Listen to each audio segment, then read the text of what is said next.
In my work, as a therapist, I tend to think I'm pretty empathic. So, working with paraprofessional aides and special ed teachers, and really getting, during my sessions with the students, also getting the feedback that I get from the people who are doing the work.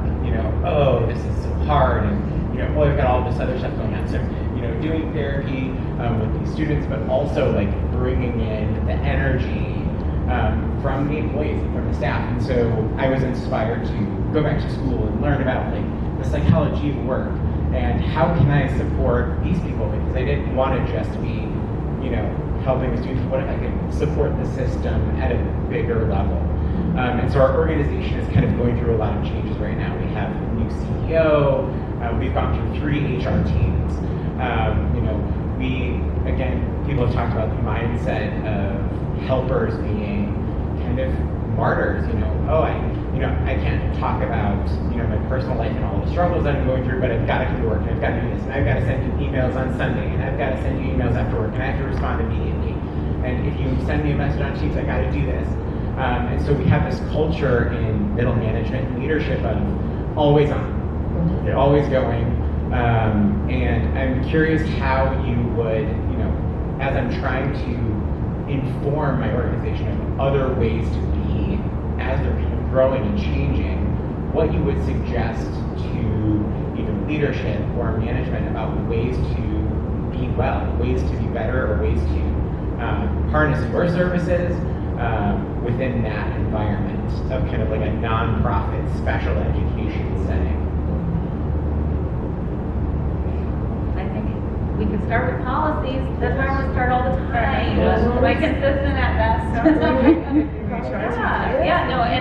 Having turnover in HR. HR was, beaten down during COVID as well. We went through a lot. So anyways, but you can create policies that would be then supported through norms and things like that about when do we communicate? How long should we have to respond reasonably to a Teams message or an email? Working to identify and hold realistic boundaries is a part of the shift that we need to see happening in the workplace so that employees have space to be well.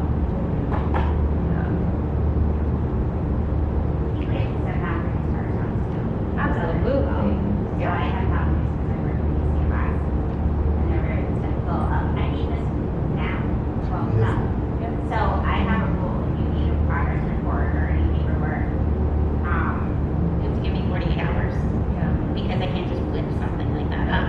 In our business, we have a turnarounds and timelines resource, a guide that says if you ask me a question about terminating an employee, we'll help you that day.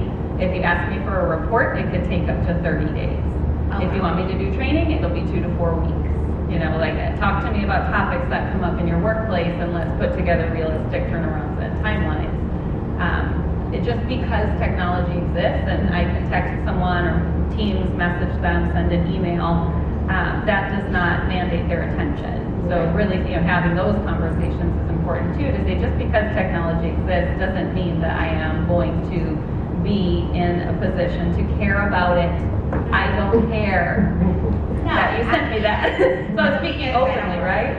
I don't work on weekends, so it's my choice if I decide to do something on the weekend, but they know Monday through Friday, that's when I'm there, that's when I'll talk to you. And I think it's important, especially in smaller organizations like yours, with special ed and mine, is we have our own team.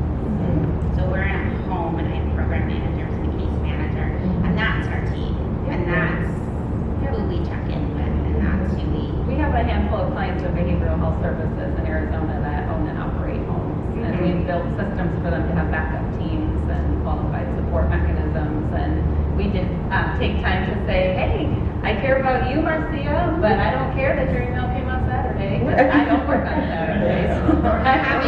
having that small team is super important, because I was already told by my team, if you don't go to Hawaii in October, we won't talk to you. You're not supposed to be here, so we're not going to talk to you. So, if someone forces me and they say, stop, you need to do this. I'm more apt to do it, it's just I have to be told. That's just how I work. I think there was a change management perspective to the original question. when you're sitting in a middle management space and there's change happening above you, how do you, almost from a grassroots perspective, maintain an eye on wellness? And I think that can start with just authentic check-ins with one another. How are you? What do you need? If I tap you on the shoulder because I see you need to go outside and take a break, are you going to take that opportunity or not? There's some things that happen on the ground that can absolutely be instituted just to support until you get that formal structure in place that needs to be. You know, oftentimes we don't realize the informal policies that are in place in organizations that promote being on Teams or messaging on Slack 24/7, right? And we don't even realize when that started or how that started. But what we probably sometimes don't realize we have the power to do is to cut it off. If there's no policy that says you need to be on Slack 24/7, turn off the notifications. Again, pay time. Right, exactly. Right. Again, I want to talk about what the definition of compensable time under the Fair Labor Standards Act is. Absolutely. Yeah, get away with that. People to do that. And then bring in that HR expert who can When I support talk you on about that. your payroll liability and the 3 years in back wages that we're going to be talking about today. But you know what? Here's the thing about that too. We sometimes as individuals do it to ourselves. For instance, many of us in this room probably have our alerts on our text messaging, our emails, and our social media right now. And how is that allowing you the space that you need to take better care of yourself? This close to going back to the flip phone. These things are our enemies, and they're just pumping bad information with stress and anxiety, and someday I'm going to pull the trigger and make that happen. We have work calls, so I don't even care. It's good. Hey, Ben, before we get, I see the audience is having a question too, but Ben, what are you seeing, because you're out and about, it sounds like more frontline, right? And we have some frontline touches and we've got our executive leadership coaches. How do you feel that the younger generation is tolerating this always on beep? That's what they call it, the always on culture. Are they tolerating it? I think they're integrated into it in a way that I am not, and I'm trying to come to terms with that Okay. as an older person. So they're more mature. I do think it's secondhand, but I still think there's some bad practices that they have been born and raised into that we can talk about. And I'm not typically an alarmist when it comes to the impact of the technology. I think we just have to know how to use it well and put it away. What I see is a lot of anxiety that comes from some of our younger folks. It's because they're not knowing it well.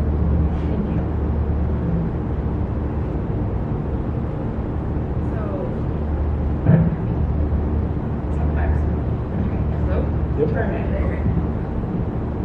So my question is along the lines of what does one do when they have a nonprofit, they are the only person, they have no finances, they have no way to like hire a coach.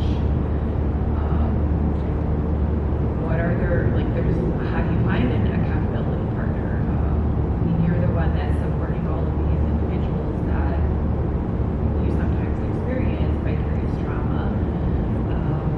And for example, yesterday, yes, I'm getting the alerts. I have a client and she's going through a rough time, and I guess I have to kind of explain a little bit of what I do is, you know, I'm helping women after initial services of domestic violence shelters and centers like that. Once their services are over, there's no continuing services. And so that's where I step in and I support them. And I'm finding that they need the most help in the family court system because it's a very broken system. And a lot of times these women lose their children to their abusers. So there are times when there are visits on the weekend or in the evening. And like, I don't know how to set up good boundaries. I don't have somebody to discuss these things with. I just know in my heart that this is what I'm supposed to do, but I'm in it on my own. I relate to your question so deeply. I love the notion of boundaries, but when I sense somebody in need, it's going to go away, I promise. And I remind myself that whatever you imagine wellness to be, it does not have to be with a heavy price tag. And that it can be many different things. And we need to remember that wellness comes from faith communities, from friends, from peer groups, and from spirituality, from nature. So there's so many different things that we can do that don't come with prices. It's just when do you slide that space in? And I think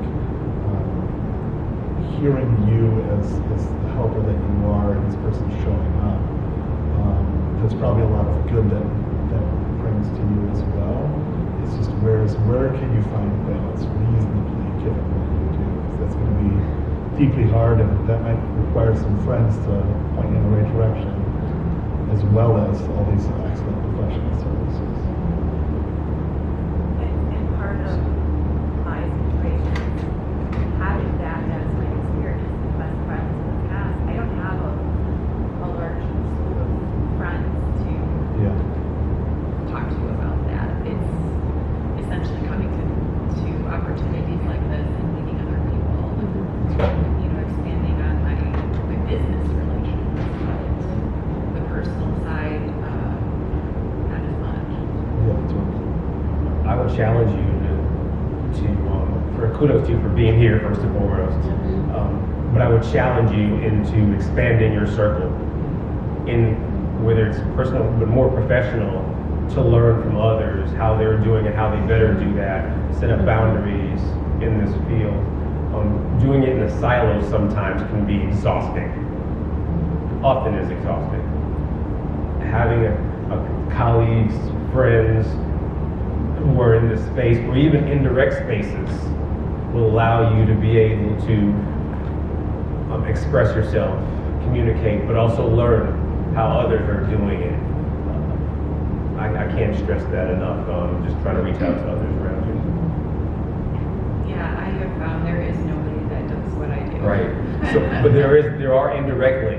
Right. Well, like for example, there's the court legal advocates that we know of in domestic violence shelters, and they have regular working hours. Like I don't get paid to do this. Right. I'm just I fund whatever I can, and it's like I said, I feel like this is what I'm supposed to be doing with the experiences that I've had. Therefore, there isn't anybody to really relate to, and I'm kind of navigating this field on my own. Do you live in a local area? Yes. I think that the advice that's been given has been amazing. And I'm just going to build off of that a little bit and directly say faith-based institution. Speak your truth about what you need through mentorship. Or go to your local library. Be very surprised what kind of resources they have for even nonprofits and small businesses. A lot of times they actually convene to provide coaching and mentorship. The Chamber of Commerce may offer something. I'm just going to give you some very tactical areas to go. But what I want to lean into, what's been said by Ben and Peter here, is asking for help and through mentorship. So it may not always be a paid coaching, but there are people out there that would love to mentor you. They would love to harness what they've learned and to pay it forward to you. And the connection is based on your willingness to ask for help. Yeah, just because someone hasn't done exactly what you do, doesn't mean they don't know a lot about how to coach you to the next level. Could be surprising. And I've definitely heard over the last year and a half, find an accountability partner. I don't know how to do it. I don't have very many friends, which sounds very sad. It's not that I don't have friends.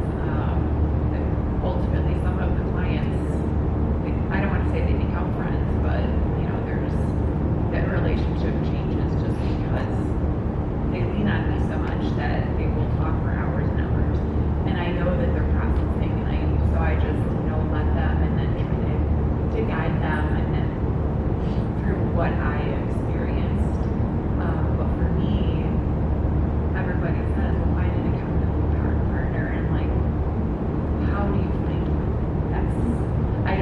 the same type of work environment that a lot of you have, where there is somebody else that gets it, understands it. Also in my field, I think the shelters, I don't want to say I think they're just unfamiliar with me. So there's almost like a little bit of that wall, like, wait, you don't know what you're doing, and we're intimidated by that. Because I'm not a lawyer, I didn't go to law school, but I'm working with my lawyers, and I think the lawyers really appreciate me. I mean, I have had a lawyer contact me and tell him, and I'm like, well, what do you want me to do? And he's like, well, I was hoping you could tell me. So I know that there is value here, but then the same thing on, the shelter side and the court legal advocates, they don't necessarily want to work with me either. So I feel a little bit on an island sometimes. So that's why I'm bringing this to you. I know that you work generally with larger companies and corporations, and that, eventually I will get to the point where I will also be working with those larger corporations in a different atmosphere, and would absolutely make sure that, okay, what, you're not very good with your mental health for your employees, all right, well, here's Wendy's card, things like that. But for somebody like me that's just small and individual, that's where I'm asking, like, how does somebody like me find the resources and all of that? Does that? Yeah, what I'm responding to is, it sounds like you're working in the gaps that do not have an actual resource for it, and you fill in all those easy spaces. And I think there's other organizations. I mean, what our work largely is outside of what I do now is to find those gaps. We're not a therapy provider. We're not a formal medical provider. We're the space in between. So I think there's lines to be held between other like organizations that are non-traditional hours, that are non-traditional spaces, that have a hard time defining themselves to the very formal spaces, and gain some traction from seeking ideas in that, other people that are in those spaces.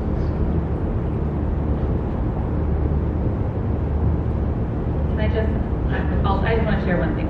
A great comment that you made is just keep asking for help. So I have read books and listened to podcasts and then sent an email to the author or the host to say, this is who I am and what I do, can I ask you one question? And that has sparked long-term, mutually satisfying and fulfilling relationships. So if there's something that you find in your journey that's motivating to you, a person that you feel inspired by or to question and get curious about who they are, don't hesitate to ask them for that. People are very generous. Yeah, as we begin to conclude, I think this is a wonderful way to do. What's your name? Tracy. Tracy, I think we owe it to you to be accountability partners to you in this moment right now. And I think part of what we're suggesting is to continue to ask for help. And maybe whether it's some notes that you took from the advice we have given, or when we get off of this stage, to help you understand exactly with clarity what your next step should be to find the help that you need. So that's our commitment to you. Okay. This time has been wonderful as far as what we've been able to do and accomplish together. Ben, Marcia, Wendy, Peter, Nikki, your contributions have been fantastic. And I'm just so thrilled and thankful for the opportunity to be here with you. I've had a aha moment. I know you did too. Me too. We've had a few. And the world is a better place when good people come together to do good for others. It really is. And it's, I'm very thankful to you all. I'm thankful to Azizi and your organization for putting this together. So please, thank you.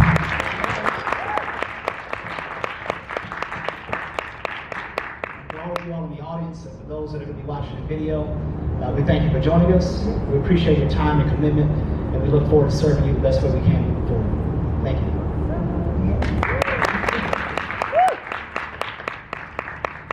Thank you, panelists. Thank you so much for sharing all of your knowledge. I believe that Mario just wrapped that up so beautifully.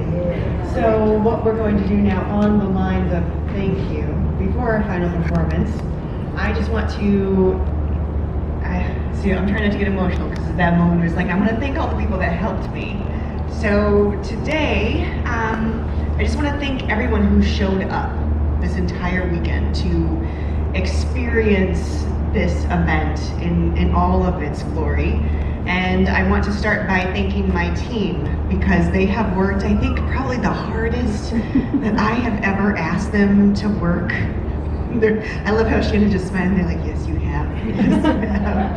And Leslie for putting everything together and coordinating everything, and for Shannon just holding down the office as we are like all over the place, accepting packages, sending packages back, coordinating drop-offs.